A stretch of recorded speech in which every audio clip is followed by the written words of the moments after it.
to saistītiem ieradumiem varbūt tās. Pie manis griezās vecāki šādu sasāpējušo jautājumu, kad viņi griezāšies pie ģimenes ārsta, un ģimenes ārsts viņam konstatēja šo nepareizu sliktu stāvu. Tad bērnam pleci uz priekšu, lāpstiņas atvirzītas no mugurkaula, ja. Tad bērnu vecāki uzdeva jautājumu, kāds var būt, ja viņam bērns nodarbojās ar futbolu, tad ir kaut kāda šī fiziskā aktivitāte, ja. Tātad futbols ir tas sporta veids, kur bērnu tiek attīstīta ātrums un izturība, bet loganība un spēks ne tik daudz.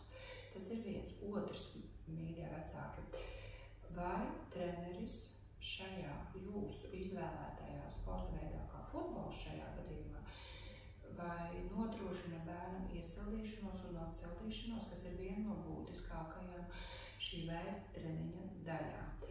Ja tas netiek nodrošināts, līdz ar to bērnam arī veidojas šī nepareizā un sliktā stāja.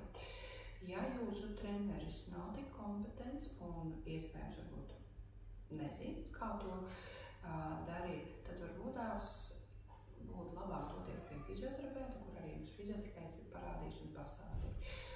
Un treškārt ir jāņem vērā šie ieradumi ikdienas. Tā ir sēdēšana, kā viņš sēž, gulēšana un arī kā viņš bauda brīvo režīmu. Un tad arī šis visas kopā kompetentas, teiksim, arī veido bērnu